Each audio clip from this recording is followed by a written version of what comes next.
Okay, welcome. Very special webinar. My name is Dr. Stephen Sussman.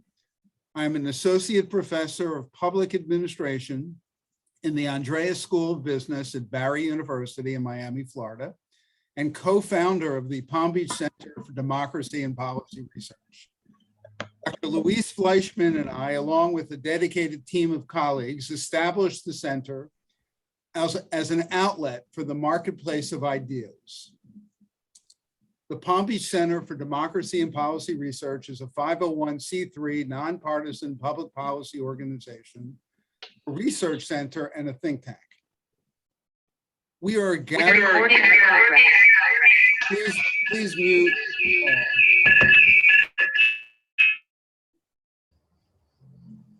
Okay. We are a gathering of scholars, experts, and community stakeholders engaged in research and dialogue in an effort to create practical policy recommendations to current local, national, and international challenges. Therefore, the center encourages discussion and research from multiple perspectives. We believe that good policy is the result of reasonable dialogue and healthy debate. We believe in the marketplace of ideas. Thus, through publishing balanced articles and community engagement, the center aspires to provide a platform for critical thinking, analysis, and ideas to confront challenges that affect our world. So please visit our website at palmbeachdemocracy.org. This morning, the Palm Beach Center for Democracy and Policy Research, in collaboration with the World Affairs Council of Palm Beach and Florida Atlantic University's Political Science Department, is thrilled to present a very compelling webinar, The Tragedy of Lebanon, at the crossroads of failed statehood, civil strife, and threats to regional stability and American interests. We are so honored to have such highly esteemed speakers. Dr. Rabil, our moderator, will shortly introduce them. Before I introduce our moderator, I invite my co-founder, Dr. Luis Fleischman, to say a few words. At the conclusion of his comments, he will return the floor to me. Professor Fleischman's most recent book, The Middle East Riddle, a study of the Middle East peace process and Israeli-Arab relations in changing times, confirms his status as a Middle East scholar. Luis? Thank you. Well, I am a sociologist more than a Middle East scholar, but when you are a sociologist, you can analyze almost everything in comparative perspective. But thank you so much, Steve, for your kind words. I wanted just to say something about our think tank or our center. The center was formed about 2 years ago. The idea came up, I would say more than, maybe 5 or 6 years ago, in conversations between Steve and myself. And the idea was to create a center that would deal with the problem of democracy. We've seen deterioration of democracy worldwide, correct? And we are seeing it today in Latin America, in places such as Poland and Hungary, that they were very promising in terms of future democracy.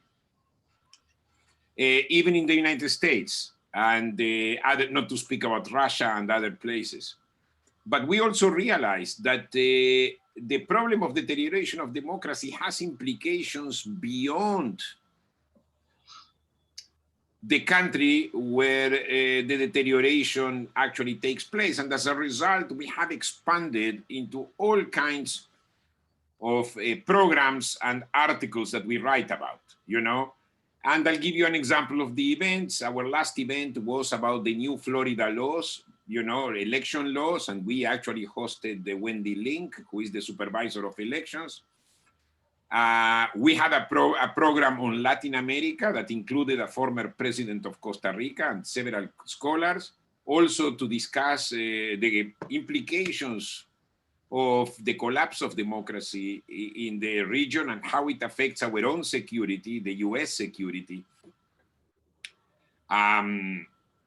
in terms of the proliferation of transnational crime, the proliferation of what is called non-state actors that are dangerous, namely terrorist actors. We also had a discussion about, as Steve said, about my book, which was about war and peace in the Middle East, the peace process between Israelis and Palestinians. And we also had a program about our dependency on China.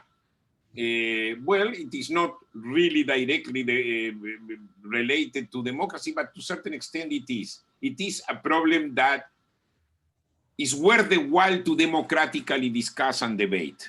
So that's the kind of programs that we provide. And every time, I'm very pleased to see that today we have a lot of people, and we have more people than the previous time and more people than the previous time. So more and more people are getting to know the center, and I was glad that we have Jonathan Ward here, who wants to create a similar center in Miami. And I was really honored that he contacted me on the, to discuss that. So, of course, we don't have employees. Everything is at the pure volunteer basis here. Except we only pay one contractor, which is the contractor that maintains the website. And he does a very good job because our website came under attack. I don't know by whom, but several times, and he was able to protect it. But other than that, nobody is getting paid here.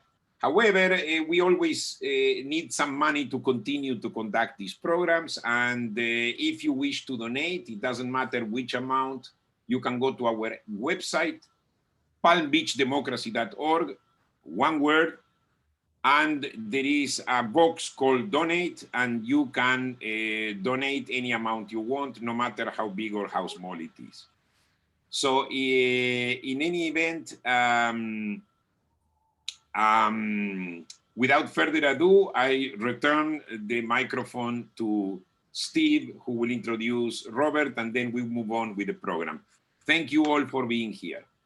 Thank you, Luis. And when you log on to the website, you'll see recordings of all of our webinars, many more than what Luis just mentioned. We've been doing quite a few of these over the last year and a half. Okay, be sure to mute your microphones. Tonight, or this morning, depending on where you are, of course. If you have questions, you can write your question in the chat box. You can also email me your questions at Stephen, S-T-E-P-H-E-N, at palmbeachdemocracy.org. Easiest way would be to post your questions on the chat box. Dr. Robert Rabiel will serve as moderator. Professor Rabiel is professor of political science at Florida Atlantic University here in Palm Beach County. He received his doctorate in Near Eastern and Judaic Studies from Brandeis University. His area of expertise include political Islam, U.S.-Arab relations, Arab-Israeli conflict, U.S.-Muslim relations, contemporary Middle East politics, and more. He is the author of dozens of articles and books. We are so proud that he found an academic and research home here in Palm Beach County. I now turn the program over to Dr. Rabiel. He will introduce our distinguished speakers. Thank you, Stephen. Thank you, Stephen. Well, really, I'll thank everybody for joining us for this timely event. And whether you are in Sweden or Saudi Arabia or Lebanon or Palm Beach or in any other place, we thank you. And I thank, of course, Dr. Sussman and Fleischman for organizing this event. Now, I will be moderating this event by asking questions to our esteemed guest. For about, the discussion is going to go from 50 to 60 minutes, 1 hour. And after that, we'll have 20 minutes or a little bit more for Q&A. As Dr. Sussman said, please ask your question via the chat. But after this session, and after the session ends with our esteemed guest, we're going to stay a little bit and have a discussion, what we call it in-house discussion. It's going to be led by Professor Olmer, of the South Carolina University. Now, before I go and introduce the speaker, just let me say something about U.S. Israel-Lebanon relations. Let's not forget, you go back to the history of Lebanon. Lebanon has been a cradle of civilization. The Phoenician gave the world the alphabet, and its seafarer crossed many continents. Many in the world, as a matter of fact, at large, especially in the United States, trace their heritage in Lebanon. As a matter of fact, my family is one of them, along many others who came to the United States in 19th century, and we are very proud and thankful American citizen. Beirut served as a gateway to the Middle East. American missionaries played a key role in the renaissance of Arab nationalism and imparting American universal value to the Levant. Their crowning achievement was the establishment of the Syrian Protestant College, today the American University of Beirut, as a great center of learning. Lebanon-US relations flourished, and Lebanon supported the Eisenhower Doctrine during the peak of the Cold War. Unfortunately, Lebanon went through a civil war and a Syrian occupation, which ended in 2005. Lebanon was among the first countries to condemn September 11 attack and begin a close diplomatic and military and intelligence cooperation with the United States. Washington has trained many officers and equipped the Lebanese army with defensive weapons. But its relationship with Lebanon is complicated by the presence of Hezbollah that acts as an Iranian proxy. Today, this relationship is more important than ever. Lebanon hosts between 200 to 400,000 refugee Palestinians, and approximately 1 million Syrian refugees. A good number of them are target for recruitment by Salafi jihadi. Al-Qaeda, ISIS, and its affiliate have tried to establish bases in Lebanon. The Lebanese army fought Al-Qaeda affiliate in northern Lebanon and fought ISIS along the Lebanon-Syria border, resulting in many casualties. Lebanese intelligence have worked closely with American intelligence to foil attacks in the region and in the US, including in New York, and many people don't know about it, including when we had to target the New York tunnel. It was thanks to Lebanese intelligence and that cooperation. That cooperation with the US is crucial today to prevent chaos and anarchy in Lebanon, which could easily spill over to the region. Now, at this point, I'm so thrilled and thankful to introduce our two esteemed guests, whom I hold really close to my heart and think very highly of for their courage, honesty, and unrelenting work to make Lebanon a free and independent and sovereign nation. I'm gonna start with introducing Ambassador Tracy Chamron. Is a graduate of the University of London with a degree in sociology and communication. She is the granddaughter of late President of Lebanon, Camille Chamron, who supported the Eisenhower Doctrine at the height of the Cold War. Her father, Danny Chamron, a political leader, was assassinated with his wife and 2 children in 1990. Tracy is an accomplished professional and author. She was the vice president of sales and marketing for the Discovery Channel Europe. And after moving to the United States, she served as special advisor of the president and chairman of Discovery and International Development. She is also an author and well-known author of more than, as a matter of fact, of 4 books, including the bestseller Au Nom du Père. Upon her return to Lebanon, she founded the Liberal Democrats Party and was a candidate for the Lebanese parliamentary election, which were canceled in 2013 and 2014. During her political activism in Lebanon, she traveled on book tours and for public speaking engagement and conferences on the Middle East. In 2017, she was appointed as the Lebanese ambassador to the Hashemite Kingdom of Jordan, where her family has maintained excellent historical contemporary relation with the royal family.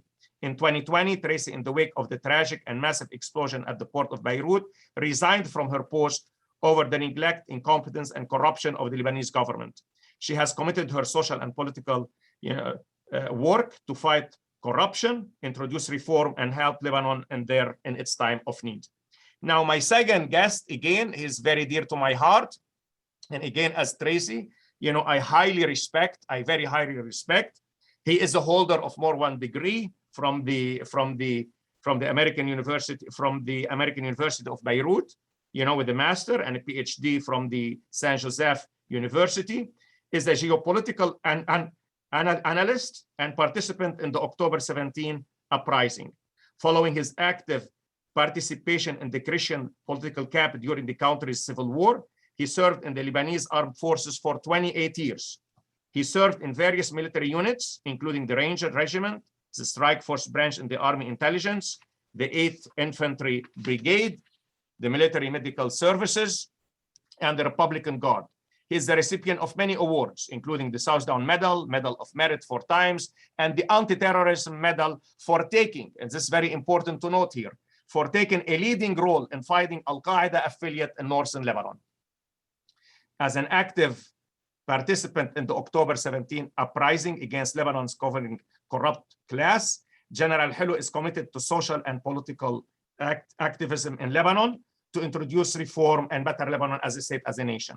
He is the vice president of the Bomb Message Movement, an organization that advocates a new political mindset in Lebanon on freedom, erudition, and affection to help heal the collective memory of Lebanon society and to promote cross-sectarian reconciliation. He is also the chair of the board of trustees of the Convention of Lebanon, one of the largest grassroots socio-political movement committed to a free, democratic, and sovereign Lebanon, opposing armed non-state actor on Lebanese soil and advocating a policy of regional neutrality. Thank you, really thank you, esteemed guests. Thank you so much for being here. And let me start with the first question to Ambassador Tracy Chamron. Ambassador, over a week ago, Lebanese of all walks of life thronged the streets of Beirut on the one-year anniversary of the tragic and massive explosion of the port of Beirut. They called for justice, accountability, and reforms. A little bit over 1 year today, and not even one has been arrested or prosecuted. Can you give us your outlook, your view about what happened and why has been thus far no accountability? It's a broad question. Please take your time. Tracy, the floor is yours. Ambassador, the floor is yours. Thank you so much. It's a pleasure to be here among such an esteemed audience, an esteemed colleague, General Khoury. The revolution of October 17 emerged as a massive outcry against years, if not decades, of confessionalism and sectarianism and corruption. And as such, it was an outcry that was broadly participated in and broadly disseminated.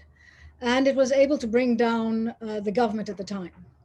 Now, what happened is what usually happens in Lebanon is that the political class, the political oligarchy, or if you want to call them the cartels, recuperated the movement and basically distorted the end result of the revolution, which was to call for an independent government of specialists.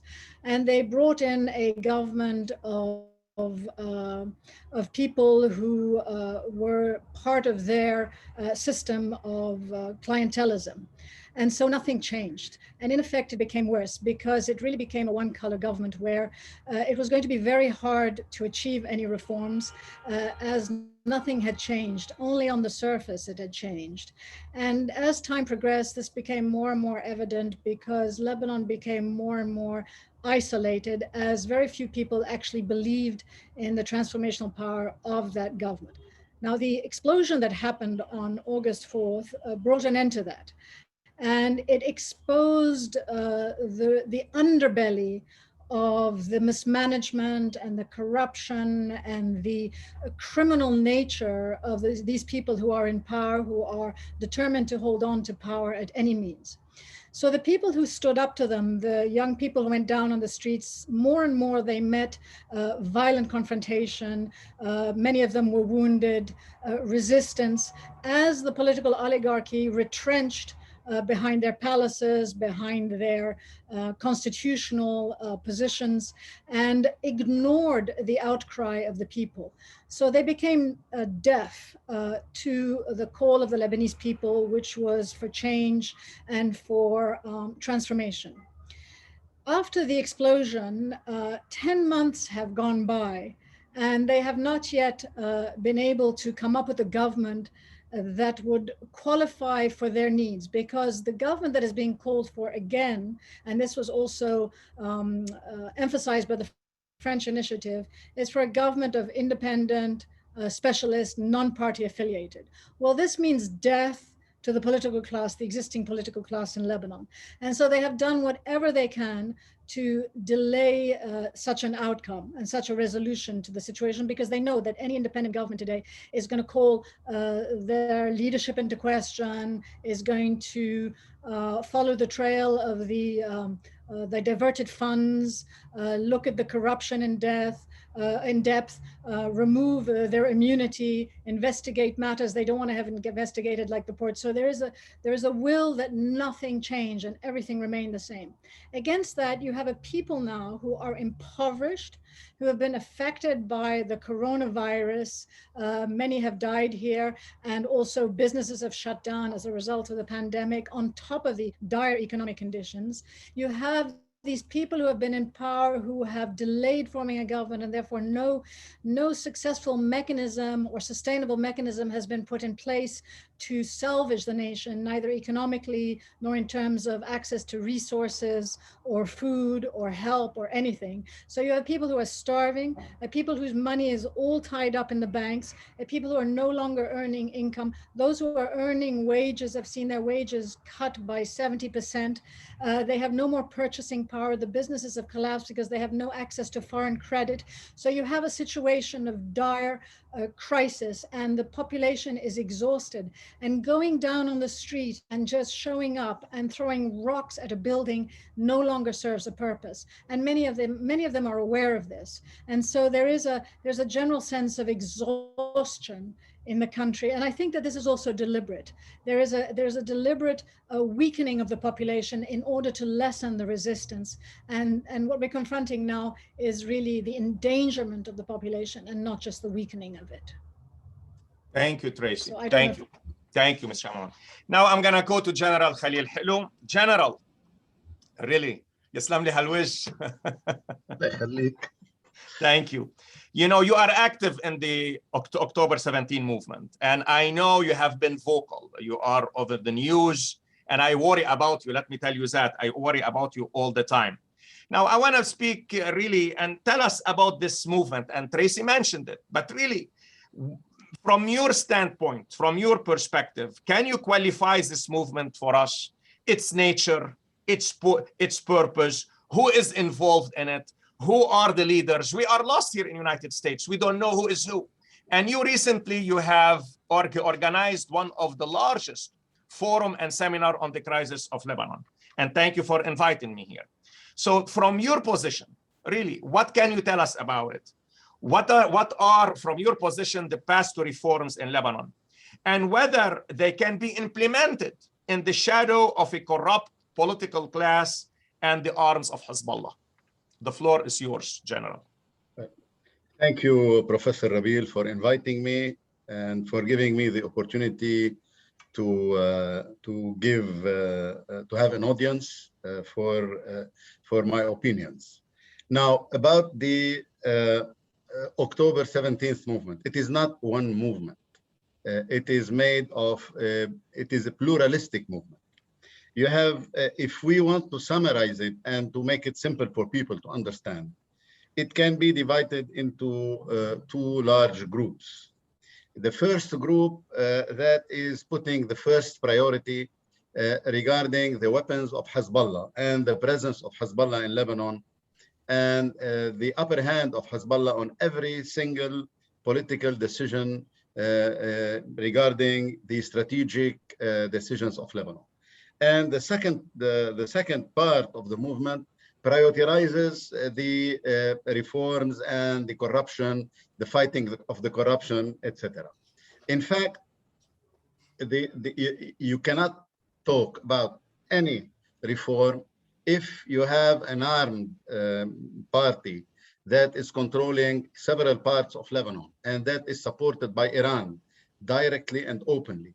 And this same party is involved in the war in Syria and is involved in the war in Yemen and even in several other countries. So I strongly believe that talking about reforms for the time being is irrelevant, because these reforms will never happen if Hezbollah is not okay about it.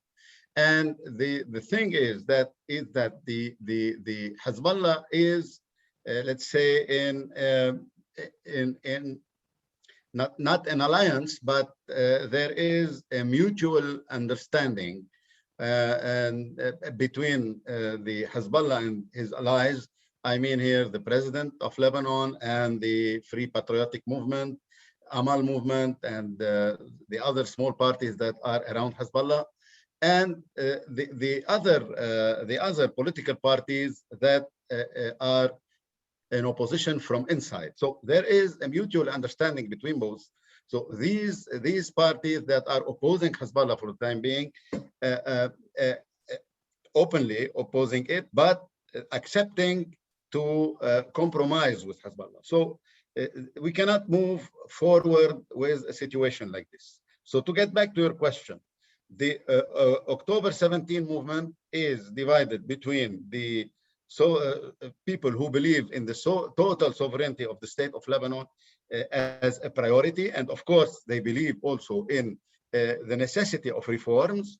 But what is more important than reforms, you cannot hold reforms with corrupted people. The people who are responsible of the situation of Lebanon cannot be themselves the reformists. So reform should come from new people, from the emerging of a new leadership. And this leadership should have an international umbrella. I'm talking about an international umbrella from the free world and from the Arab world in order to be able to act freely and to get Lebanon back to the international community as Lebanon was before, and to the Arab community the way it was before. Now, the second part of the movement that are talking about always about reforms, they frequently omit to mention the problem of Hezbollah. If you don't put this problem on the table, you will never resolve it, because this problem became a chronic problem since 1990. So it's been, let's say, 30 years. We are having Hezbollah winning on the ruins of Lebanon, developing, getting armed. They have a huge experience now in guerrilla warfare. They have a huge experience in the internal political process in Lebanon. They have a huge experience in Syria. And they became an actor that is beyond the borders of Lebanon. So if you, in any situation, if you compromise with them, with Hezbollah, they are the powerful party. And the others are not as powerful as Hezbollah. So Hezbollah at least has a veto about all this. So the October 17th movement is trying now, because we are at the eve of elections. I don't put a lot of hope in these elections, because when you hold elections with armed people in several areas where you cannot control what is going on in electoral centers, these elections will be always doubtful. This is what happened in 2018 and what happened in 2009 in the areas where Hezbollah is prevailing. So, but nevertheless, elections are necessary, and elections should be held on time in order to have at least new faces in the parliament. So regarding the elections, the movement, the 17th of October movement that is pluralistic, is trying to coalesce. But till now, it has not been successful. And another remark also, you have traditional political parties that are in the opposition. And these traditional political parties that participated in the uprising of October 17. Now, these parties are accepted by a large number of the, let's say, of the participants of in October 17th uprising, but they are also refused by others. And this is a point of divergence that is not resolved yet, because some people in this movement accept to coalesce with the Kataib party, with the, let's say, with the National Bloc Party, or with the National Liberal Party, or other parties. But you have some other participants that refuse to deal with them. I strongly believe if we want to succeed, we have to be coalesced in one single opposition front in the elections, at least in the elections. This is a process that is difficult. I am trying to work on it. And even though it is exhausting, it needs a lot of energy, it needs a lot of courage. So now let's go to the reforms. And The reforms are, of course, necessary. But I strongly believe that you cannot touch to the Lebanese constitution as long and as far as you have an armed party. You always go to try to think about everything, and then you come back to the same point. There is a French statement that says, "On ne légifère pas sous les armes." You never emit laws when you have an armed party that is around your parliament or in the country. So the constitution, the Lebanese constitution, is a solid one. It survived 96 years. It has been amended twice. The first time in 1943 when we got the independence, and the second time is in 1990 when this constitution has been amended according to the Ta'if Accord. So the issue is not the constitution. The problem is not the constitution itself. The problem is that corrupt people and inefficient people are now in charge. These people should be changed before doing anything. And if you are interested, I can talk about a roadmap that is maybe a fiction for the time being that could resolve Lebanon. And to summarize what I'm saying, the Sudanese model is an excellent one. In Sudan, you had a committee that is supported by the international community, that is formed by militaries and by the elite people. This committee formed the government, not themselves, but they formed the government. This government is behaving well till now, with a lot of difficulties with Ethiopia and internal problem in Sudan. But I think that to save Lebanon, we have to form a committee like this, of course, under the umbrella of the international community, maybe the United Nations, maybe the free world, I don't know, but the United States should be involved in this. The United States is the superpower. They have responsibilities, and this is normal. When you are a superpower, you are everywhere, you are present everywhere, you cannot be ignored, even though you want to stay in the back seat, but you should be there because there are multiple common interests we may talk about. But the Sudanese model, I get back to it. If we form this committee should be in charge of only two things. The first one, solving the issue of Hezbollah peacefully, and or maybe with some pressure on Iran, or a lot of pressure on Iran. And the second thing is to give a total independence for the justice, the judicial system in Lebanon. And this judicial system should clean the state from corrupted people and inefficient people. We are talking here about at least 70,000 employees in the administration. Of course, the constitution should be suspended for 1 year for this mission. And when these two issues are solved, then the implementation of the constitution should be back, free elections, the forming of the, let's say, the new parliament. The new parliament will elect a new president, and we will have a new government, and then we can start again with new faces, with let's say, with the international community backing us. I know this is a fiction, but we should put the ceiling very high in order to have a minimum of solutions for the crisis we are living. Thank you, General. Thank you, really. Really, now you open my mind for the Sudan issue. I did not think about it myself. It's really, it's good to look at it. Now I'm going to turn to Ambassador Chamron. Ambassador, a recent report by the United Nations Office for the Coordination of Humanitarian Affairs indicated that 78% of the Lebanese population are estimated to be in poverty, and 36% to be in extreme poverty, let alone the dearth, as you mentioned, of fuel and medicine. I never imagined I'll see Lebanon spiral down towards starvation. What should be done domestically and internationally to prevent famine and relieve the Lebanese? And you spoke about it, so how you can elaborate on this? It's damned if you do and damned if you don't, because on one hand, the crisis is also what is going to mobilize the people against this leadership. But at the same time, it's a huge humanitarian issue. And when I talk to people, when I've talked to people at the UN, they face this dilemma.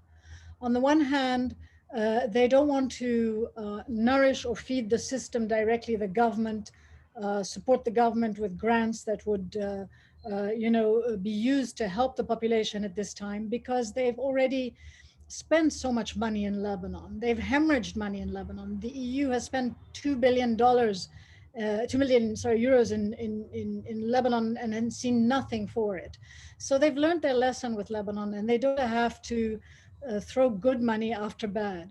But on the other hand, because the leadership is so inept and so incapable of coming up with a salvation strategy, they're confronted with the fact that if they don't do anything, the population is going to face starvation and abject poverty.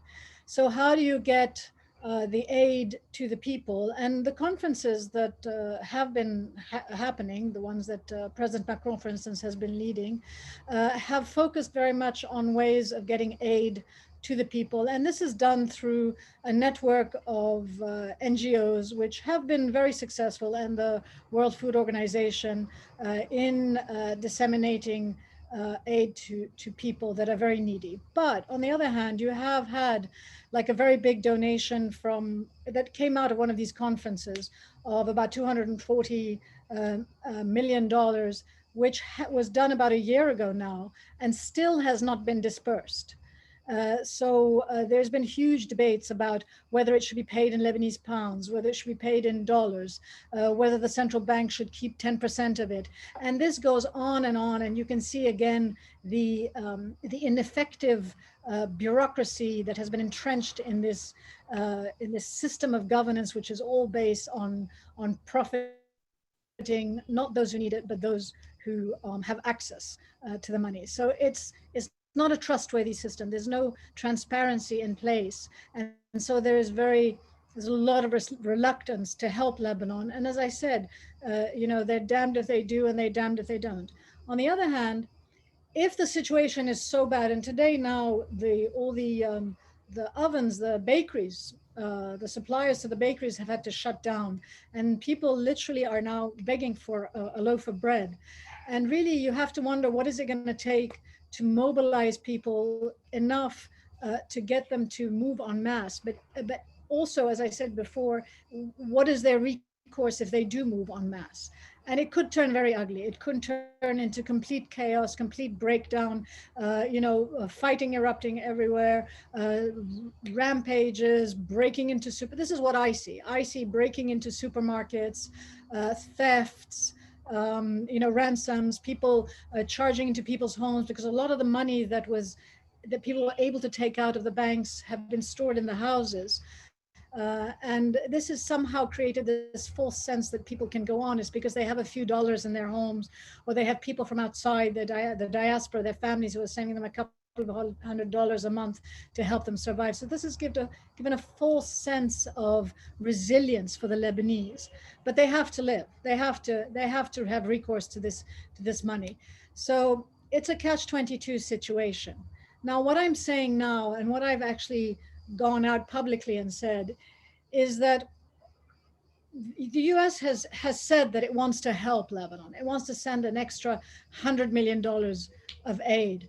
And I'm saying at this point, rather than give people fish, teach them, how to fish. It's like, give them the tools to survive. We need to survive the next year. We need to work towards transition. And what we need now more than anything else is fuel. And we don't need packages of food.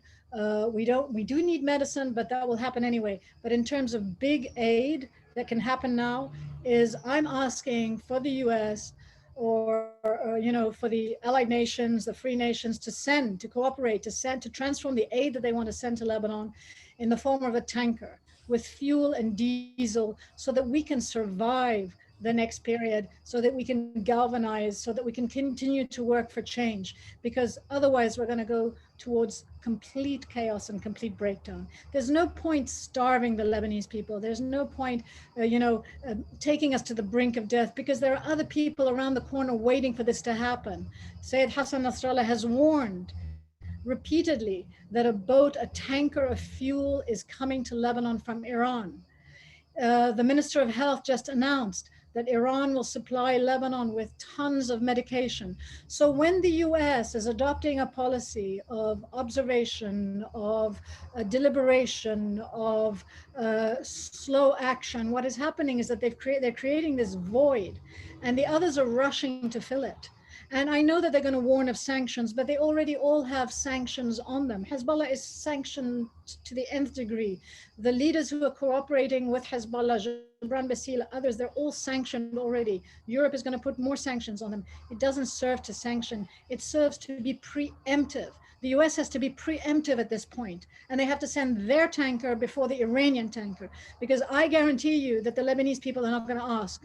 They're not going to ask. But if they see a tanker coming from the US, they'll say, oh my God, finally somebody is stepping up to the plate. So those are ways that you can help. Send fuel at this point more than food. If you send us fuel, we can drive to the supermarket. We can get the food from the fields to the supermarket.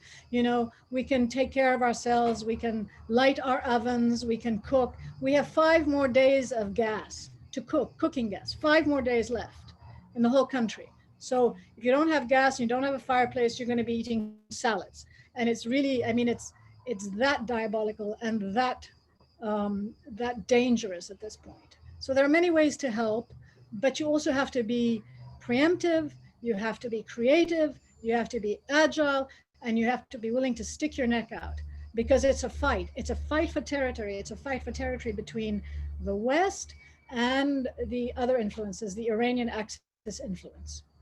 And if they want to say Ambassador, that into consideration. Ambassador, thank you. Really, you highlighted a very important point, and I liked really what you had to say. If the American don't send any tanker, the Lebanese, they are not going to ask from where I'm going to get it, and probably are going to see an Iranian tanker providing fuel. Thank you, and really, really thank you. It's a very important point. I'm going to now turn to General Helou. Please, go ahead. I just want to say, this is what's happened in Syria. What's happened in Syria is that there's been a societal occupation by Iran. They have progressively infiltrated Syria through commerce, through medicine, through property purchase, etc. We don't want that. We don't want to be colonized by Iran because we're forced to be colonized by Iran. Very good. Thank you. Thank you, Ambassador. General, I'm going to turn to you. Last week, reportedly, some Palestinian faction lobbed rocket at Israel. Israel retaliated. Then Hezbollah lobbed rocket at an open field in disputed Shebaa farm. Importantly, the Druze resident of Hasbaya detained the mobile rocket launcher and its driver. And many in Lebanon criticized Hezbollah, including the Maronite Catholic Patriarch. This is a two-pronged question for you. What's the background of Hezbollah's action? Is it done on account of domestic or regional cooperation, acting on Iran's behest? And second, you have been highly critical of Hezbollah and calling for confining all arms in the hand of the state. Do you think, and this is also related to what you spoke before, do you think that today you have enough Christians, Sunni, after what happened in Khaldi, and Druze, who are ready to cooperate to at least, square off, face, confront, politically, I am saying, Hezbollah? Well, thank you for this question. Really, it is one of the most important issues beside what Ambassador Chamron talked about, because this is what she talked about is very urgent. But now what I'm going to say is fundamental and important. First of all, the missiles that have been fired on Israel, the first day were not fired by the Palestinians. The Israelis said that they were fired by the Palestinians, and the Palestinians denied. The second day, other missiles have been fired on Shebaa farms that is not covered by the United Nations Security Council Resolution 1701.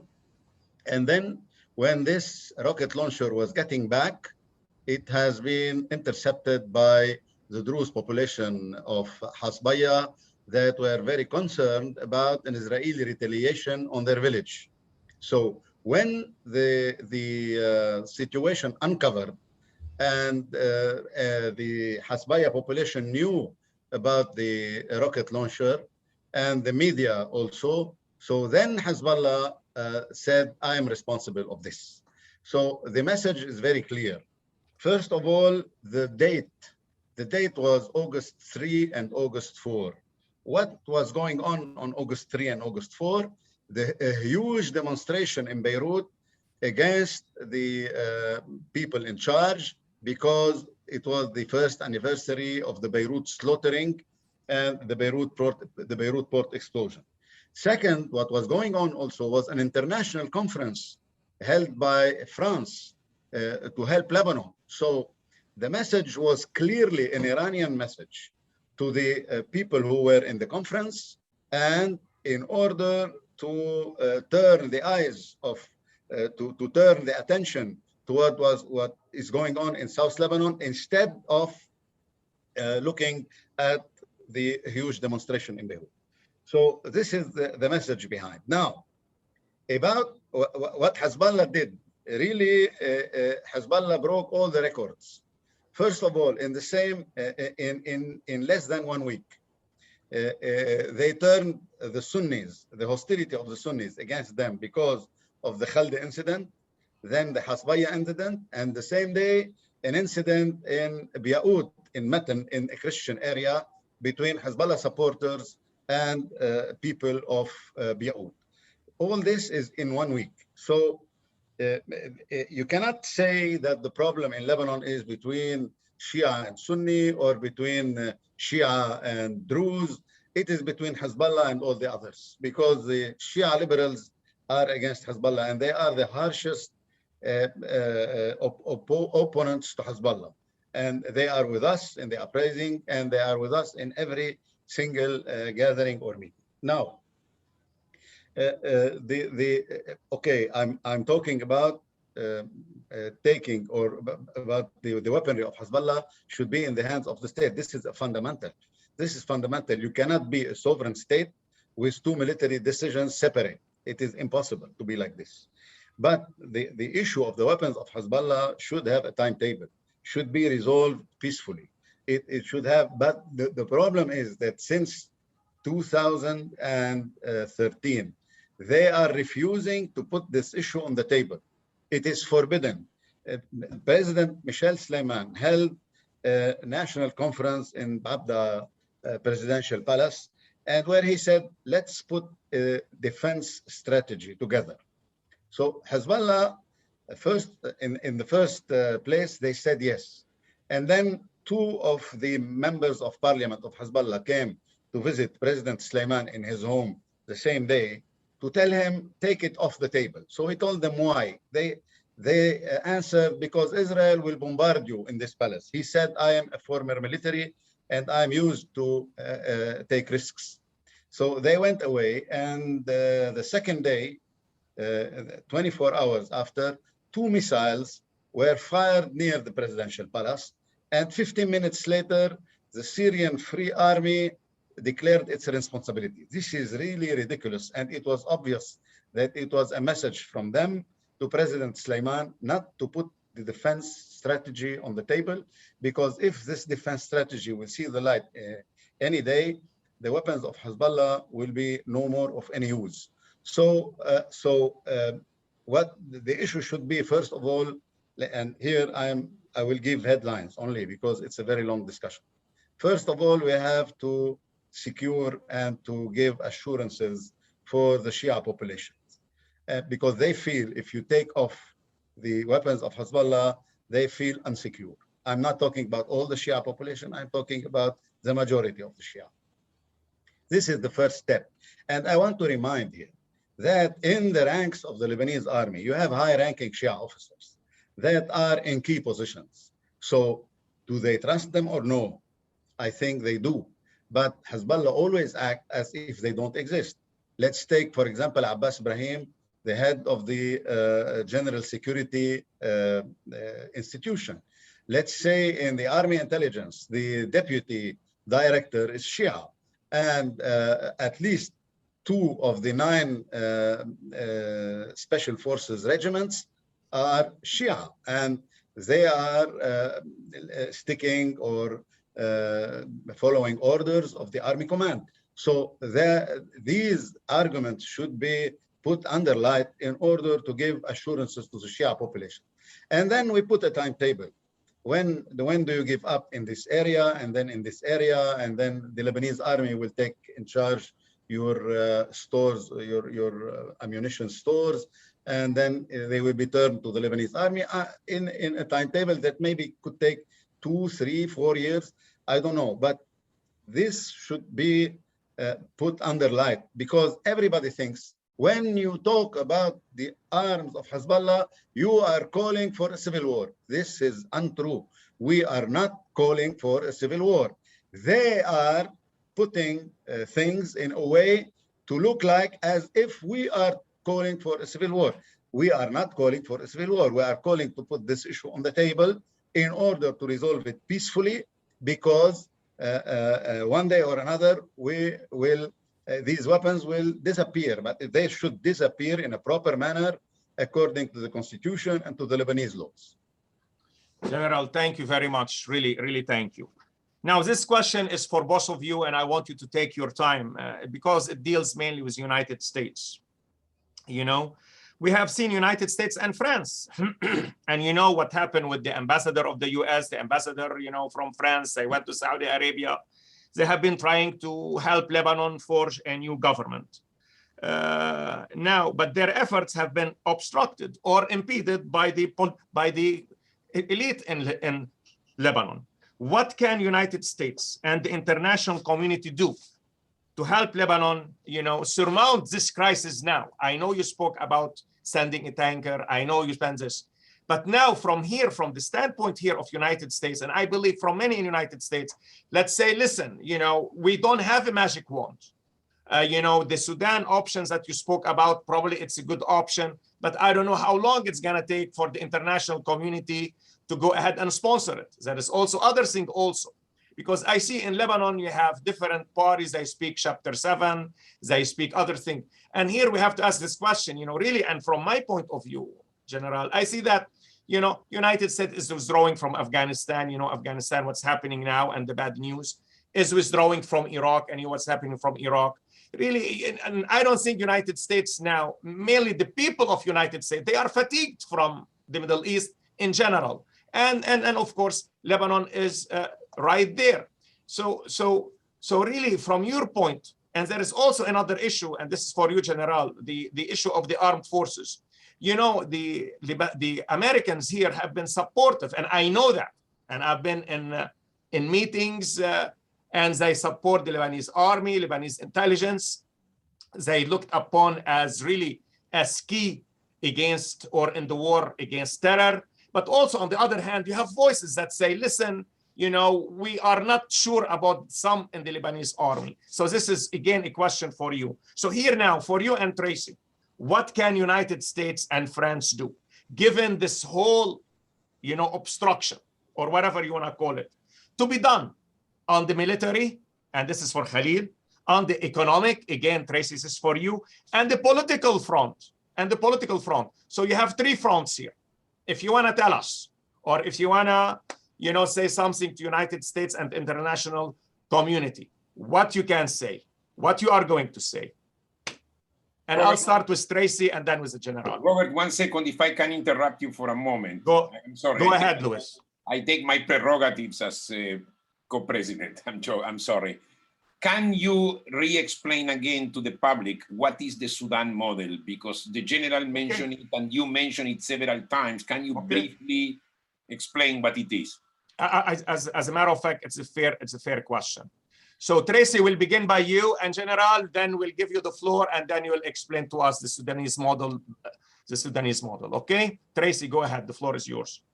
Well, I'm in accord with the General, in the sense that without resolving the Hezbollah matter, there's not going to be very much that anybody can do, since they control the country on more than one level.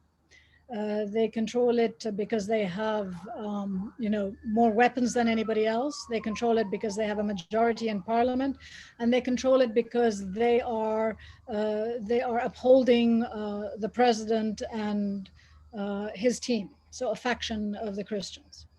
So unless we address the question of Hezbollah, I think it's going to be very hard for anybody to do anything. But the US can help to begin to put pressure again on the idea of regulating the arms of Hezbollah and moving towards their integration into the army. We have a couple of resolutions that exist in the United Nations, which need to be revamped, pushed forward, and talked about again. We have 1701 and 1559, and these are very, very important resolutions. We have also the matter of the border negotiations, which is a tool in the hand of the Lebanese, which can be used to be as a leverage towards coming to terms with other considerations, such as a new armistice deal with Israel. The delineation of the borders, which has now been seriously endangered by the recent bout of rocket fire, should be brought to the fore once again. It should be activated, but my recommendation to the Americans in this solution, in this matter, is to, and this, I'm sorry, I'm getting into the details here of the issue, is to separate the maritime border from the land border negotiations, because the Speaker of the House has always wanted to join the two, and this is because of the thorny matter of the contested occupied territories of Shab'a Farms and the other areas in the south of Lebanon. So joining the two negotiations on some level muddied the issues of those occupied territories and makes them contingent on a broader settlement. The occupation of those territories is the justification that Hezbollah still has for their weapons. If you remove that justification, then I'm not saying that it's going to make them release their weapons, but it's less of an argument for them to have weapons if there are no longer any occupied territories. So to take the matter of those occupied territories and to say, are these Lebanese territories or are they Syrian territories? Is it a matter between Israel and Syria or Israel and Lebanon? If it's a matter between Israel and Syria in the occupation of the Golan, then if those matters are resolved, if that particular piece of land is handed back to Syria, then it's a moot question for Lebanon.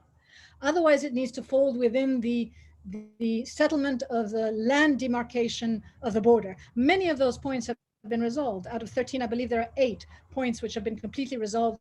There are only a few more contested. But to separate the negotiations, and this is my advice to the Americans, separate the land negotiations from the maritime negotiations, because that was a trick. That was a trick that they fell into. So that's the other thing that they can do. And I really think that addressing the issue of Hezbollah and calling for a conference, national, and for a new strategy for national defense, military defense, national defense, of course, but that's a much broader issue, which encompasses many aspects of governance, whether it's the economy, whether it's trade, whether it's finance, whatever it is. So I'm talking about a strategy for military, new strategy for military defense under the guidance of the Lebanese command and the Lebanese armed forces, to force them some way to come to the table and to begin to talk about this issue, which is the issue of, as the general says, over a period of time, arriving at a solution for these illegal weapons and the hybrid status that Hezbollah exploits to this day, to both be in the state and then out of the state as well. So I think that that kind of strategy is very important. This is where international pressure can come to bear. This is where nations like France, who have got a dialogue going with Hezbollah, can also be actors and intervene to begin to create an awareness around this discussion. And I think that we as Lebanese is something that we need to start calling for repeatedly. And as the general said also, Hezbollah, there is Hezbollah represents a large part of the Shia community, and we have to provide assurances. So we have to come to these negotiations with Hezbollah with that idea in mind, is how to at the same time provide the assurances to the Shia community that they will not be exploited once they lose their weapons, that they will not lose their rights or their positions. On the contrary, their position, their political position as political actors in the country is very, very important and to be preserved, because it's part of the multicultural and multi-confessional nature of our country. So we have to provide those assurances, but at the same time, we have to use international leverages to push United Nations, land maritime border negotiations, the matter of the occupied territories, a matter of new armistice, how to organize the transition of Hezbollah's weapons. Do you do it by integrating into the army, by creating a separate border protection brigade? There are many, many creative ways of doing this, but this matter has to be addressed. Otherwise, we are not going to go anywhere. I believe that this is the single most important issue and why the formation of all governments are being held up, because Hezbollah depends on a mission statement of the government which validates them and legitimizes them as a movement of resistance with their own independent weapons on the Lebanese territory. And a new government that's going to come, if it comes according to the requirements today, which is an independent government, non-partisan, made up of competent professional people, the matter of the weapons of Hezbollah and the mission statement which legitimizes the resistance and these weapons is going to be a huge problem, and that nobody's going to be resolved unless we tackle it head on. Thank you, Ambassador. Really, thank you. Thank you very much. General, the floor is yours. Yes, I am going to address the question you asked. Please. What the US and France should do regarding the Lebanese armed forces and regarding Lebanon. And the Now, Sudanese issue also. And the Sudanese issue, I'll talk about it in the end. Okay, now, very good. Let's answer this question specifically. Please.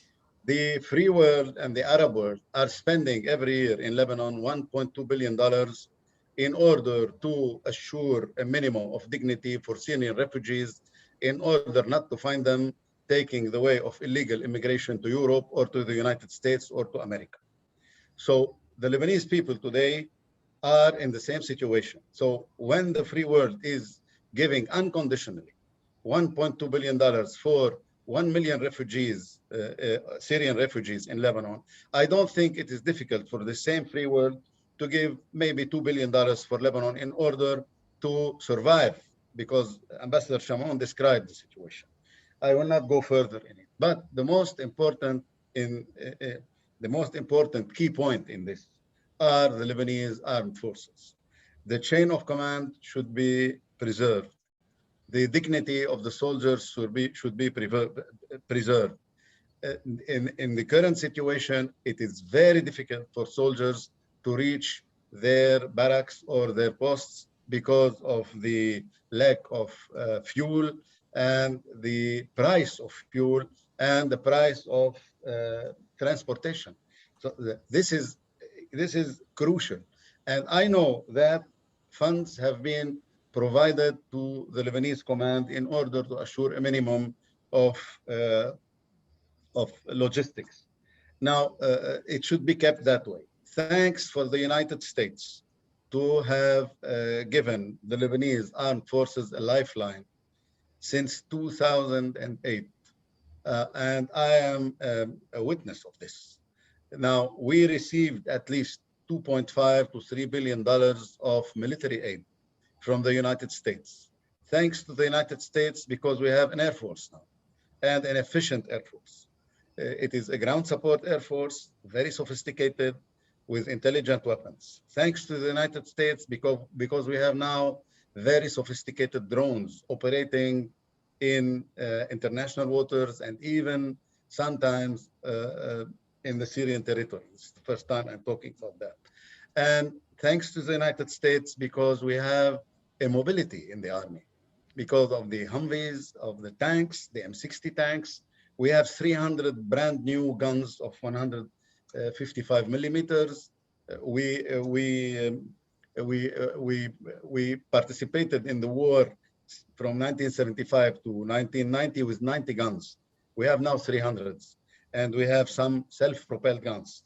Thanks to this weaponry, and because of this weaponry, we won our major war against terrorism, against Daesh in North Lebanon in 2017. I think that the best return on investment the United States has put in the Middle East was in Lebanon, because they didn't have to intervene anytime. And I am witness that during the Nahr al-Bared battle in 2007, they proposed an air support for the Lebanese armed forces. The Lebanese armed forces declined. They said, we will do the job. It cost us 105 days of battle, 170 soldiers killed, 2,600 soldiers wounded.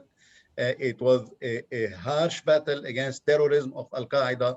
It was the first in the Middle East, much before Iraq, much before Syria, and much before the Arab Spring. So I think that the American militaries who know the names, the small name, the first names of our officers in special forces and in the key brigades and in the key regiments, they know them by their first name. And our officers know the American trainers by their first names. Of course, they are not resident in Lebanon, but they go and come. They are supporting us with training, with ammunitions, with the counseling, everything. And they were very concerned during the Battle of Fajr al-Jurud in 2007. They were extremely concerned, and they were following the battle on a daily basis in order to know if there is any difficulty, where can they help. And they said, our Air Force is ready, the British Air Force is ready in order to support you if you have any difficulty. We didn't need these air forces, even though at that time we had only one operating plane. Today we have much more. So I think that this huge investment in the Lebanese armed forces by the United States should not drop, should not go like this. They invested a lot. They had, and we had, of course, we had a huge return on investment. I won't get into the details. It should continue that way. Now, some people will tell me Hezbollah is infiltrating the army. This is true in some places. And this is obvious because Shia are in the army, but the Shia are not the majority in the army. And not all of them are supporters of Hezbollah. And even though they are supporters of Hezbollah, they follow orders. And they never, let's say, they never broke orders or deserted or things like this. So the majority in the army, and I want everyone to know, are Sunnis. And the Christians and the Shia have almost the same percentage of soldiers in the army. So the Lebanese army is reliable, and the Lebanese army is doing well. Now, the Lebanese command is committing mistakes. And this is the second time I say it publicly. I said this 3 days ago on TV, and maybe Dr. Rabil is concerned because I talked about it. I said they committed a mistake because when they arrested the 4 Hezbollah guys in the Hasbaya area, they released them 2 hours after without any investigation. This is a big mistake, especially in the month of August, where the finance and the renewal for the UNIFIL in South Lebanon, United Nations force in South Lebanon, is in this month. An incident like this is very negative. And it is very negative also for the support of the army from the United States. One final thing, not to take all the conversation before passing to the Sudanese model. One last thing. Ambassador Chamron talked about integration of Hezbollah in the army. Well, my experience in 1990 is the following. It is very bad to integrate militias in the army because their allegiance is not for their command. It is for their ideological command. So the best way is to recruit fresh people, young people, aged between 18 and 21 years old, not indoctrinated yet, in order to train them the proper way according to the Lebanese laws. Now, yes, for a defense strategy, but before the defense strategy, we have to put a defense policy. And the defense policy is usually put in the Council of Ministers. And it never happened in Lebanon. And this depends on our budget. And according to our budget, we put a defense policy and then a defense strategy and then a military strategy. Now, let me go to the Sudanese model. You know, in Sudan, when President Bashir has been removed, a high council of militaries and of civilian elites made of judges, lawyers, doctors, engineers, the elite of the Sudanese society. They gathered together in a council, and this council appointed a prime minister, not from them. And this prime minister formed a government covered by the army and by elite people.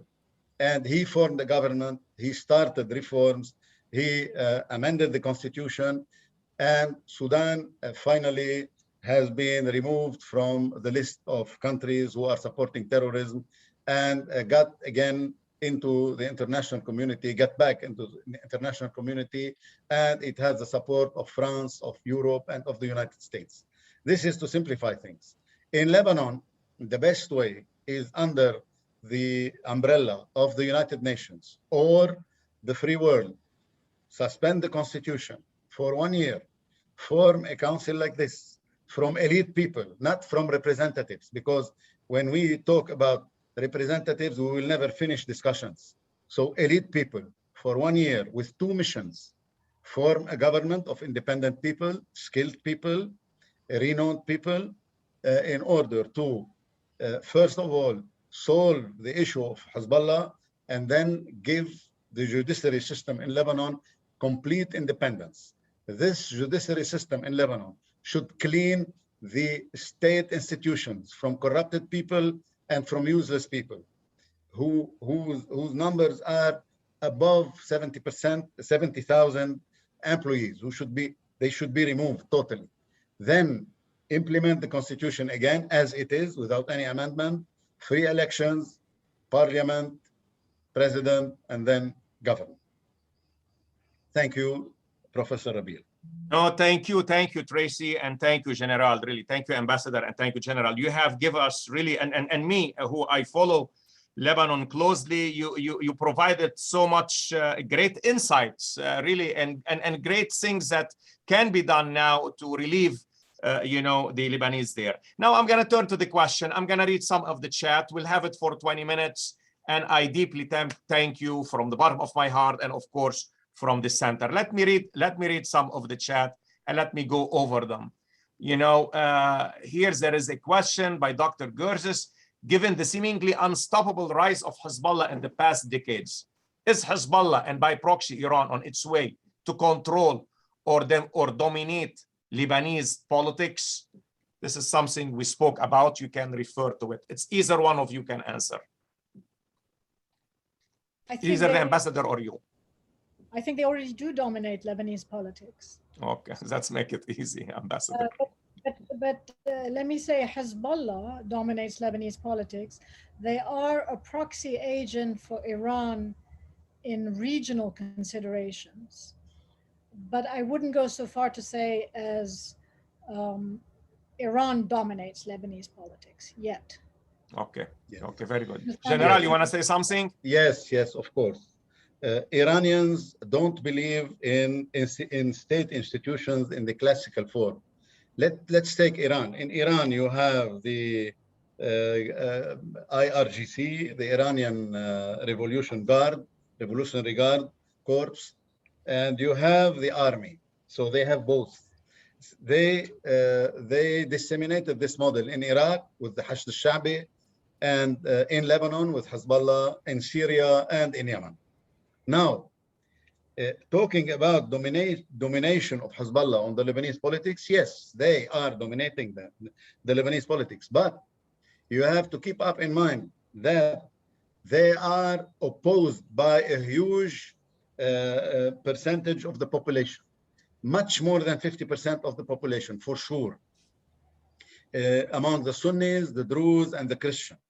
Now, the free world, the United States and France especially, should bet on these people, because these people that are opposing Hezbollah, they believe in values. They believe in freedom. They have a culture that is very close to the Western culture. They should not be abandoned. And I am going to go to the example of Pakistan. When the United States abandoned Pakistan after Pervez Musharraf took in charge some 25 years ago, and when they found that they need to get back to Pakistan in order to fight Al-Qaeda, they didn't find anyone who was sympathizing with them. They lost the sympathy even of the officers. So I think that they learned from this lesson, because what they are doing in Lebanon, I told you, they know the first names of our officers. So, but something more should be done. They should understand that the issue of prevailing against Hezbollah depends on the help and on the support of the United States and of France. We are stable in our position. We will not go to Iran, never. And I know what I'm talking about. I am with people of the Intifada every day. I see every day Lebanese activists and Lebanese politicians. We will never give allegiance to Iran, with or without the support of the United States. But our success will depend on the help of the United States and of France.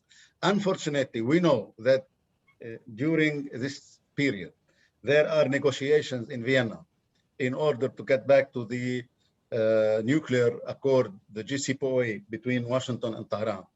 And we know that the United States have priorities in the Far East. We know that China is rising dangerously, and the United States wants to oppose China. We know all this, but China is now in the Middle East.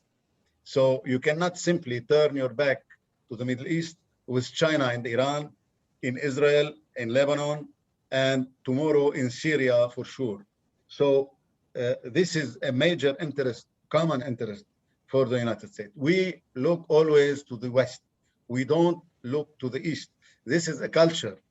This is a culture in the Mediterranean area. All people living in the Mediterranean region, and especially on the coast, always they look to the West. You mentioned definitions.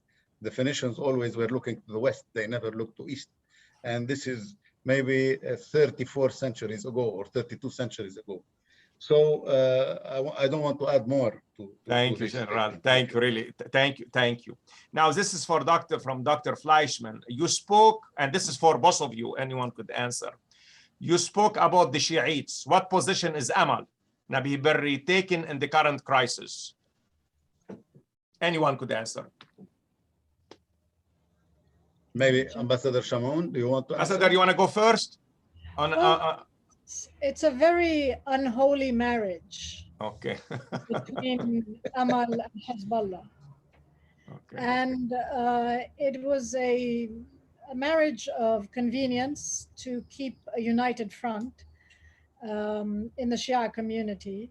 So therefore, there is not that much divergence at the level of the decision-making process. At the level of the supporters, there's a lot of confrontation, and they really don't like each other very much, and they come from different ideologies. One is, deeply steeped in religion, and one claims that, it's more, it's less entrenched in specific doctrine. So I think that, as I said, it's an unholy alliance.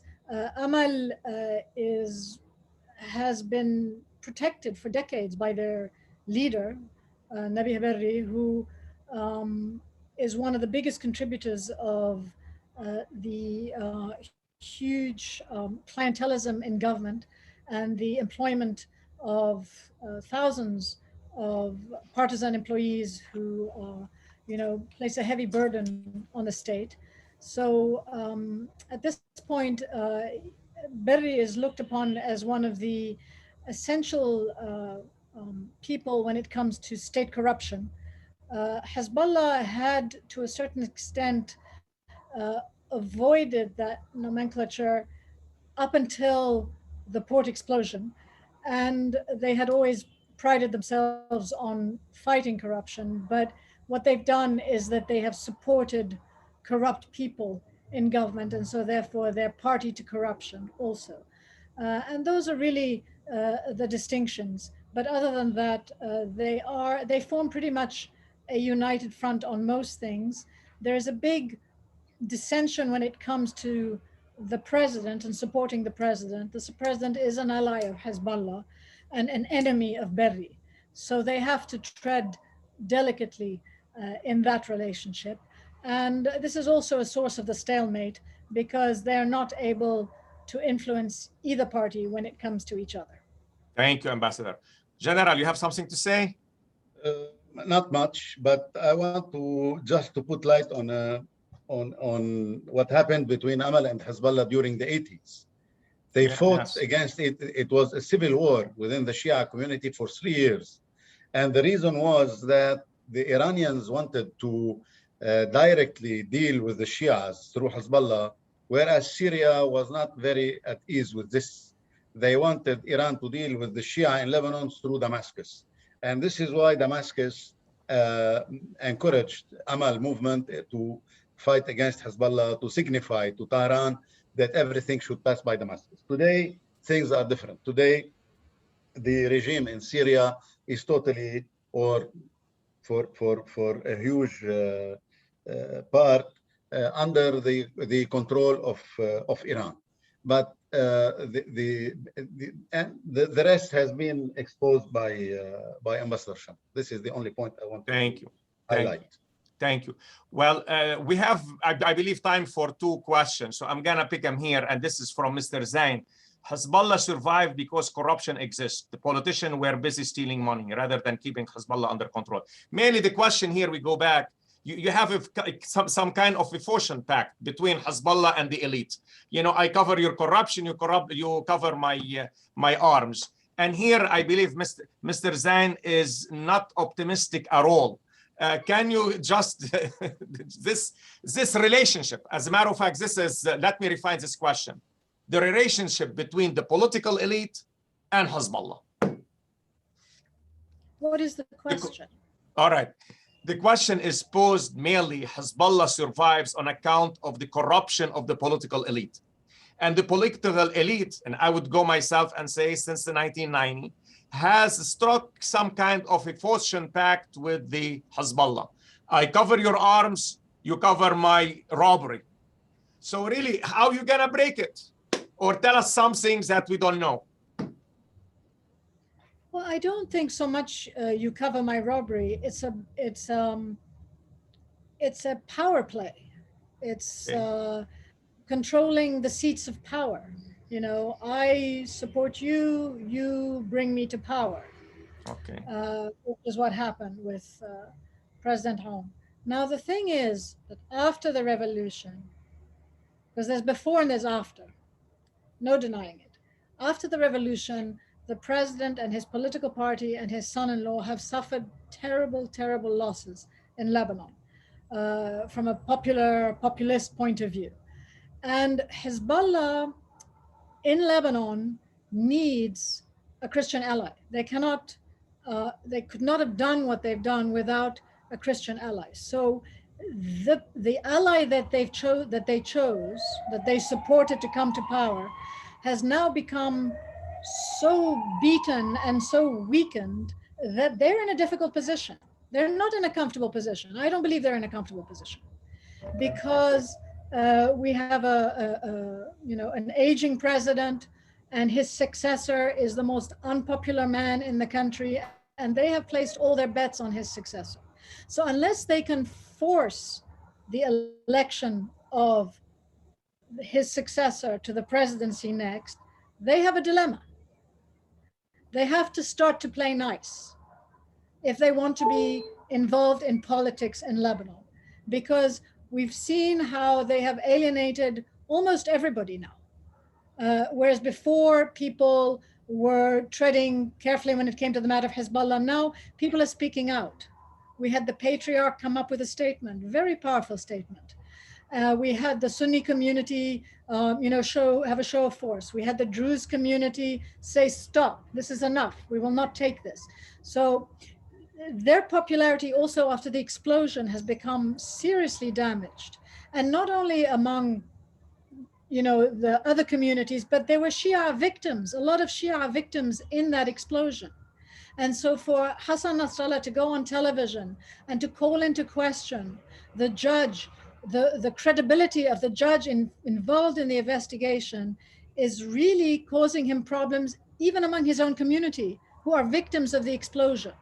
So I think that they're going to have to think about their positioning in the future, because what they have now is very, very temporary, and they don't have anything to fall back on. They have no friends, no allies in Lebanon.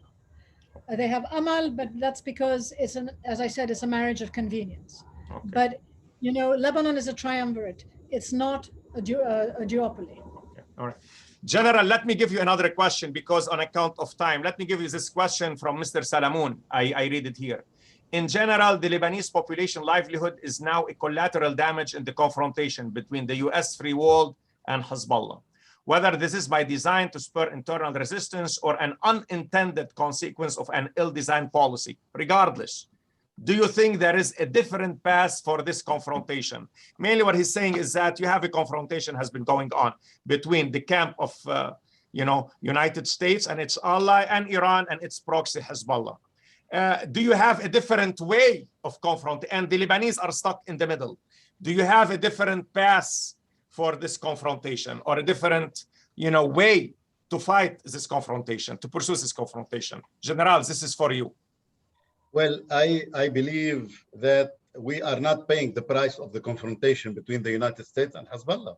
Okay. We are paying the price of the occupation of Hezbollah, of occupation of Lebanon by Hezbollah, and we are paying the price of the corruption and people who are totally enough to govern in Lebanon. The United States is not pressing the central government. This is not true. And the United States, what they did by putting some people on the list of the, let's say, العقوبات. Yeah. This does not affect Lebanon as central state and as people. Well, I believe that we need more help from the US, not to have another way of confrontation. And let me talk about confrontation. Okay. During the President Trump mandate, there was a clear confrontation between Hezbollah and the United States. For the time being, we see that this confrontation is less intense because we are in a path of negotiations in Vienna, even though Iran is now inflaming all parts of the Middle East. But I'm not hearing any single statement from the United States regarding Hezbollah. And I believe that the Biden administration does not want to sacrifice Lebanon in a confrontation between US and Hezbollah. And I am witness that they were very concerned in the battle of Fajr al-Jurud in 2017. And always they were saying, please do not go for adventure. You have to have all the means of success assured before undergoing anything. So they don't want to see their efforts in building the laugh and in being present in Lebanon dilapidated by a confrontation that could have a dramatic issue. So I don't think there is a confrontation in the real, let's say, dans le vrai sens. Okay, in the real sense of the word. Okay, thank you. Now, this is the last question, and I really would like to remind the, the attendees, after we end this session, if you would like to remain here, you have a discussion, on the topics just mentioned now, led by Professor Olmer of Carolina University. This is the last question. It's long, but it deals with the debt that Lebanon has. So let me read it, and probably to make it in a concise way. The economic situation of Lebanon calls to mind for me, and this is from Mrs. Michelle Steinberg, I believe, calls to mind for me the tragic debt chaos of Egypt in the 1870s. From looking back to Egypt's dilemmas that resulted, in my opinion, loss of sovereignty at the hand of the French and British, I see three possible outcomes for situation: ongoing paralysis economically and poverty in Lebanon, the imposition of an international solution where a creditor take over the country, similar to what happened, by the British and French solution for Egypt, and a solution suggested by the late great Indian head of state, Gandhi, but merely about restructuring the debt for a long period of time, for 30 to 50 years. Now, her question is a debt moratorium a consideration by the October 17 uprising? And is there another solution to this that I name? Mainly the point is, I believe, she put really some good insight. What you are going to do with the huge debt? You are going to go follow the International Monetary Fund and have probably some kind of an agreement where, for example, like countries, what happened before, they were very upset with it, they were not happy with it? Or are you going to restructure the debt for a long period of time? What is the position of the October 17 revolution regarding the debt that is really way, way high for the Lebanese GDP? And both of you can answer, and by this I will end the Q&A. I can't answer for the October 17th revolution. I don't think they have a position on this. Maybe the general knows better. But we are in such a terrible state now that we have no choice but to renegotiate with the IMF and to accept the draconian measure that they are going to require in order to have Lebanon, become solvent again. Because right now we're insolvent. We defaulted on our debt. So we're not in a very good negotiating position. Strangely enough, I think that the COVID pandemic might lead to some moratoriums on some debts. And so we might be in a position to benefit from those kind of advantages. But you need somebody to negotiate. There's nobody present. They don't want to form a government. They don't want to enter into negotiations with the IMF. They don't want to take the poison pill that they need in order to recover, So it's right now we're just drifting into further and further disintegration. Thank you, Tracy. All the solutions she presented are valid, but you have to enter into a negotiation to begin to engage them. Thank you, Ambassador. General, do you have something to say about the debt? Yes, of course. All specialists agree that we have no other solution but the IMF. Okay. And in order to have the loan from the IMF, we should have, first of all, a government. And this is what we don't have because of Aoun and his party, and because of other problems. We don't have a government to deal with IMF, so we don't have another solution. This is to simplify questions. But now we don't have any other choice. And you cannot compare Egypt in 1870 to Lebanon. This is irrelevant. I think so. All right. Because well, that's enough, I think. All right. Listen, I thank you really from the bottom of my heart. It was really a very insightful event. And I thank you on behalf of me, on behalf of the center, and on behalf of Palm Beach. We wish you, good health, stay safe, and we'll stay in contact with each other. And really, Ambassador and General, again, my biggest thanks, and may God be with you and protect you and bless you. Thank you. Good luck for all your work toward Lebanon. Really, thank you. Thank you. Goodbye now. Thank you so much, General. Thank you so much, Ambassador. Thank you. Now I have to turn the floor to Dr. Sussman. We go to the mainly session number 2 is going to be shorter, where Dr. Olmert is going to lead it, a discussion. And here I will turn the floor to Dr. Sussman. Thank you, Professor Rabil. Fantastic. Thank you, General and Ambassador as well. We're going to move into this next phase. We'll have some analysis from Dr. Olmert and Dr. Rabil. Dr. Yosef Olmert, some of you may know, is a senior Middle East scholar. He's a former peace negotiator, a much published author and journalist. He is currently a professor at the University of South Carolina in political science. Prior to this, he had an international academic teaching career in Israel, Canada, and throughout the United States, where he taught at the City College of New York, Cornell University, and the American University. In Israel, he headed the Syria and Lebanon desks at Tel Aviv University's Moshe Dayan Center for Middle Eastern and African American Studies, where he served on the faculty. And most important, he is extremely engaged with the Palm Beach Center for Democracy and Policy Research. And we call him a dear friend, and he is a dear friend. So I will turn this over to Dr. Omer. Well, thank you very much for inviting me to say a few words. And of course, it's a distinguished audience, particularly our distinguished Lebanese guest from Lebanon. I appreciate your contributions. You both come from very prominent families in Lebanon, and we recognize your sense of commitment to the future of Lebanon. And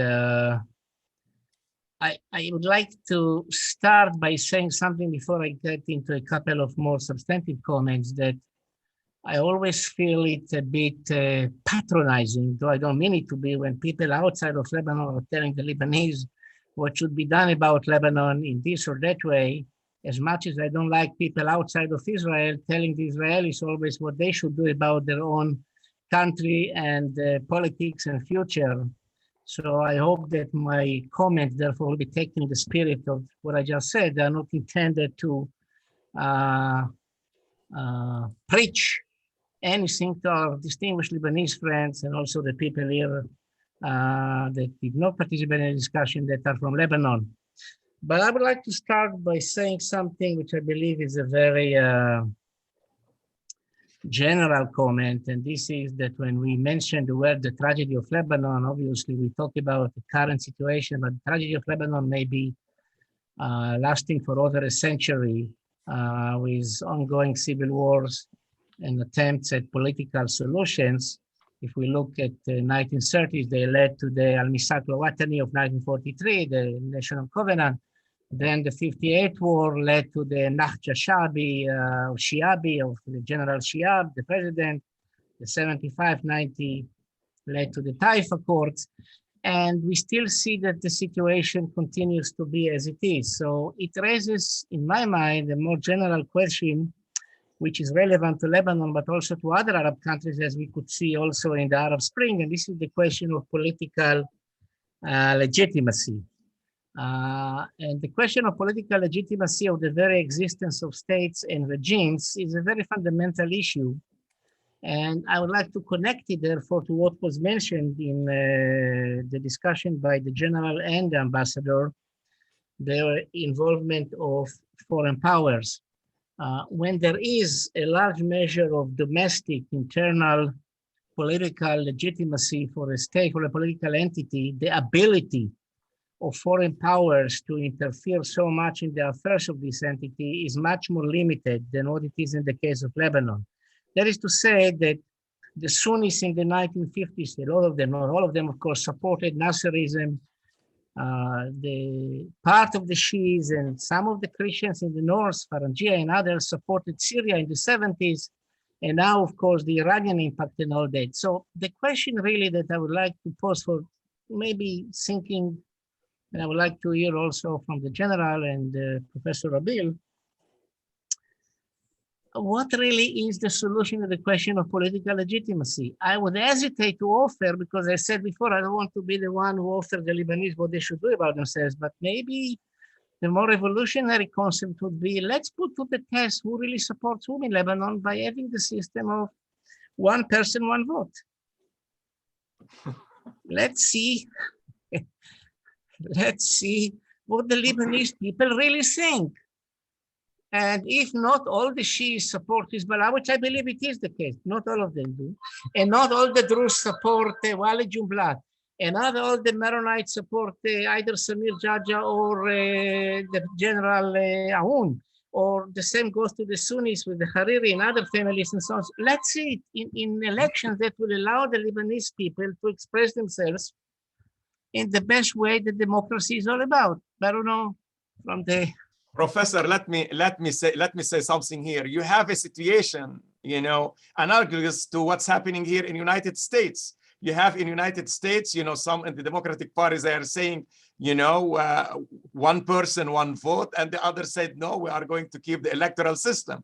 And it's a long, long debate, and I don't know when it's going to end. So I believe it's similar in Lebanon. And as the general said, I understand, you know, but the last civil war in America was in the 1860s, so that's only one of the differences. But look, as I said before, and I really mean it, I don't want to be cynical, and I hope that everybody realizes it. I'm not coming to preach anyway. I'm just saying, look, if that, by the way, in June of 2011, when the Syrian civil war still seemed to be in some kind of, who knows what would happen and all that, and nobody talked about the civil war of almost 10 years, I published an article in the magazine of the American University of Cairo about maybe the Syrians should adopt the Lebanese parliamentary political system whereby you give every community its due share so that it won't be Alawis versus the others in the case of Syria and all that. And so, I mean, it's an idea that I have in mind, not just now. But then the second point that I would like to raise is about Hezbollah, and it will bring me to a piece I just published a few days ago at the Times of Israel. The latest crisis with Hezbollah, and here is maybe I'm taking issue with the general, so I would like the general to respond to this. In 2006, Hezbollah did not start a war under the instructions of Iran.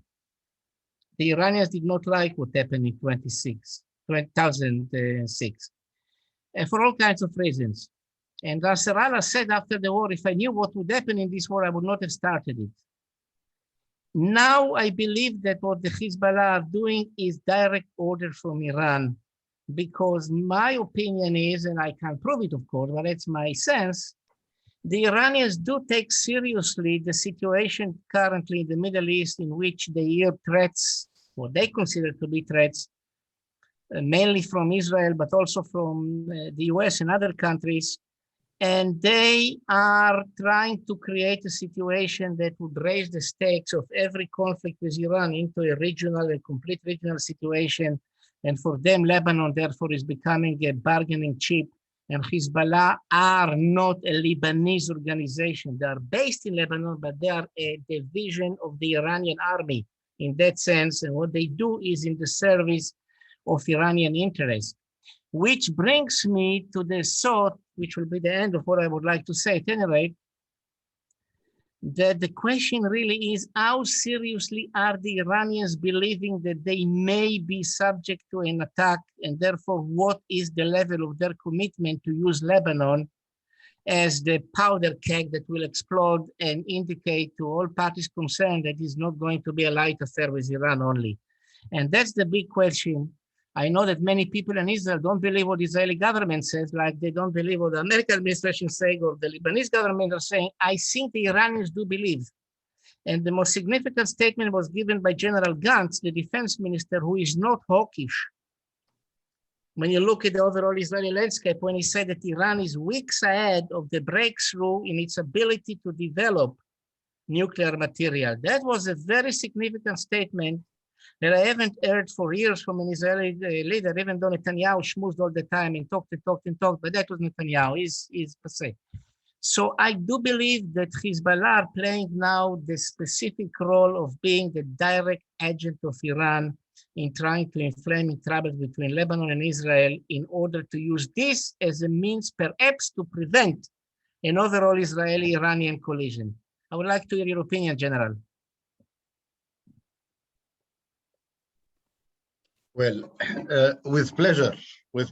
First of all, I agree with you 100% that Hezbollah is a part of the IRGC, Iranian Revolution Guard Corps, and their mission is to spread the Khomeini revolution in the Middle East. And this is written very clearly in the Iranian constitution.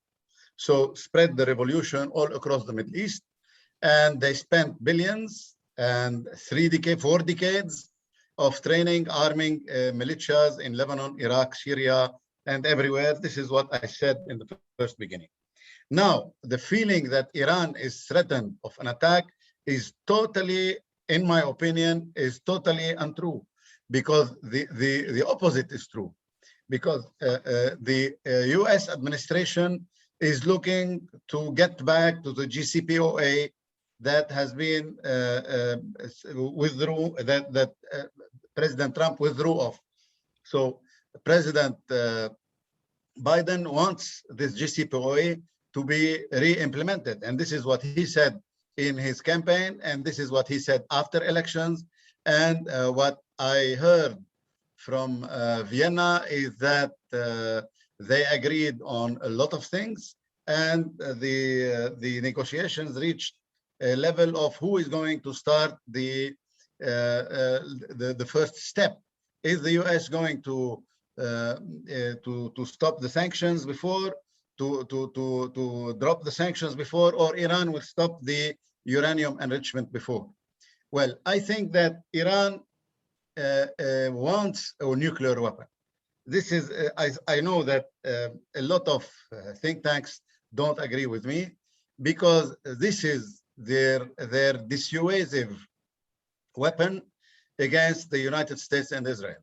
They know that no one can defeat them in the Middle East except the United States. Israel cannot defeat Iran. Israel cannot occupy Iran. Israel cannot invade Iran. Israel can strike Iran.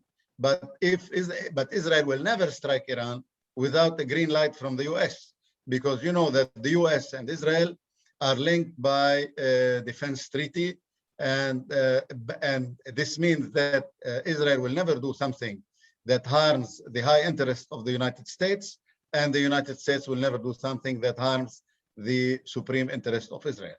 So striking Iran in a situation like this means opening an endless war in the Middle East, and the United States is withdrawing from the Middle East. They spend $5.5 trillion in Afghanistan and Iraq, and they don't want to start a war that never finishes again in the Middle East, because they think it is a distraction. So the perception that Iran is threatened by the United States and Iran is pure dialectics of the Iranian regime. The opposite is true. Now, what happened in the war of Gaza, and for the first time, the Israeli cities were under fire by missiles. In the previous wars, a few missiles struck Israeli cities. These times, more than 300 missiles struck Israeli major cities, because the Hamas knew how to deal with the Iron Dome system.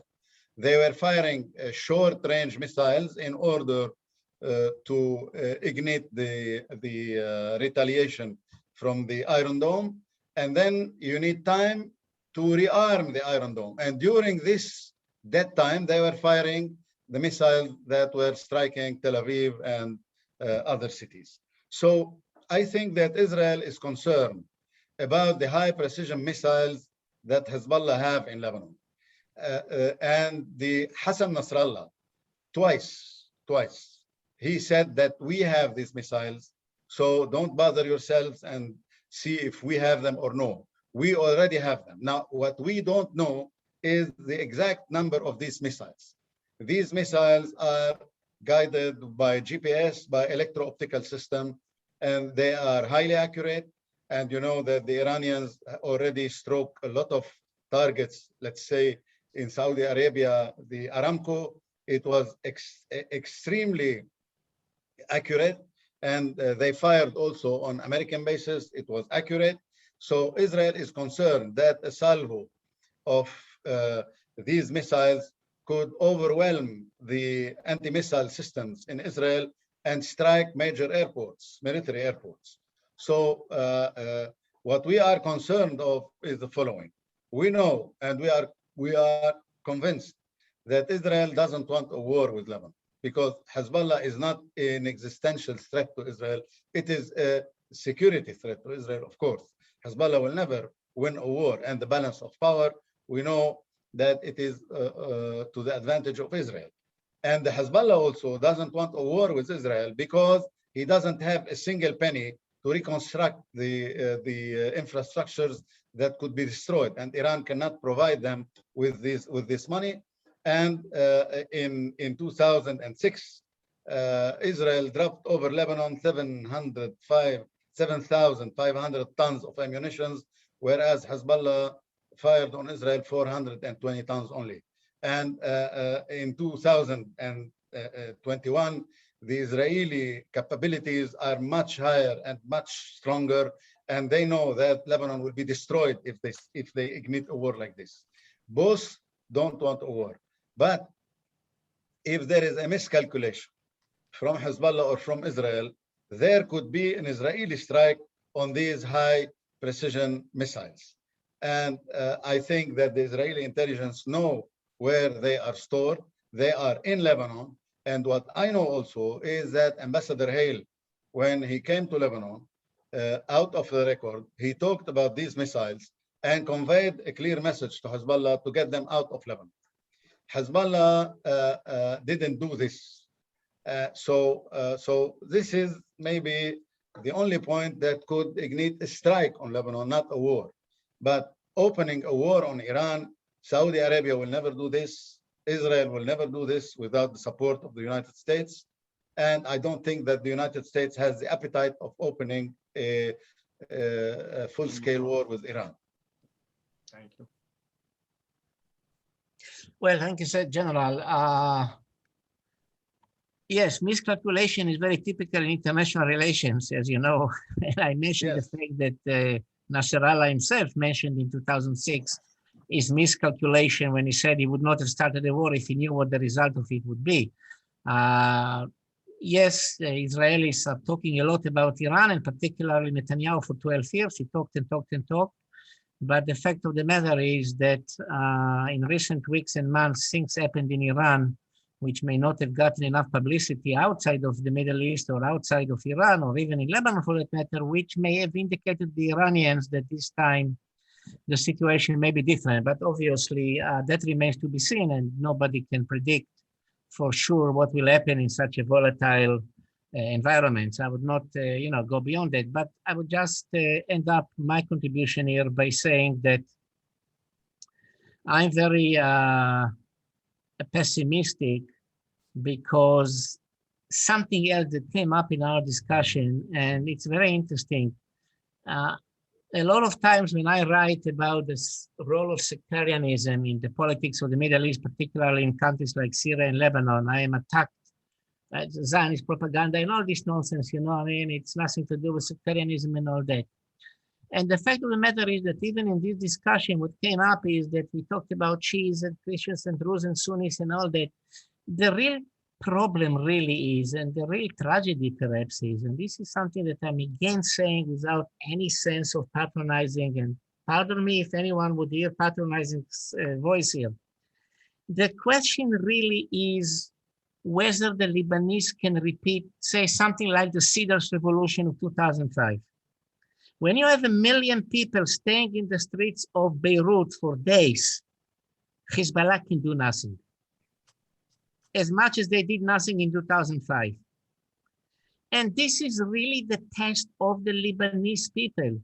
An advanced, great, unbelievable old civilization. Just do that. What will they do? There are 1 million people sitting in the streets of Beirut, sitting there for days, like what happened in Tahrir Square in Cairo. What could Mubarak do? He could do nothing. So at one point in time, he sent camels, if you remember. Didn't work. And I think that the repetition of the Cedars Revolution will also indicate the ability of the Lebanese to go beyond, to transcend the sectarian al-Tayfiyya, I mean, we know it. The sectarianism that exists. So I really hope that our next meeting about Lebanon would be to discuss how we succeeded all in bringing peace to Lebanon and doing good to a country of such greatness and contribution to world civilization, to the Middle East civilization. I have Lebanese American students in my courses, and they are really very, very sad about the situation. They all tell me about their families in Lebanon and how the situation is so big, you know, and the people in the classes, you know, are always like, why don't we know enough about that in the American press? That's another story altogether. So guys, thank you very much. You've been great. And I appreciate your attention for those who had the patience of staying over. Thank you, care. Professor Omer. Thank you. Thank you. Thank you. Thank you.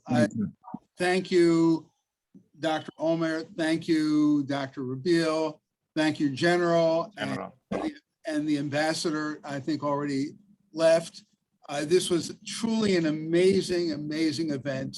The dialogue was fantastic, and thank you. I do want to end by reminding those in attendance that we are a 501c3 nonprofit.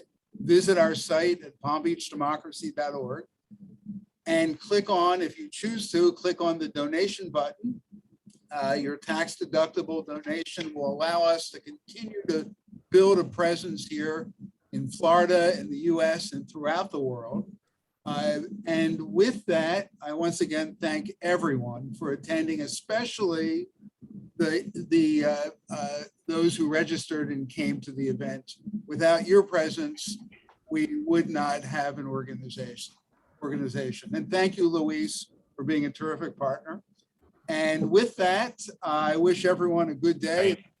Thank you. One more word. I want to thank Robert and you, and of course, Brett Sandala for the wonderful work he did in reaching out to everyone. Brett, I don't know what we would do without you. Thank you so much. Thank you. Thank you. General, thank you, Habibi. Take care of yourself and we'll talk. Thank you. Thank you all. Thank you, everybody. Have a Bye-bye. wonderful Thank day you. and a great evening. All Thank the you. best. Thank you. Bye-bye. Okay, goodbye.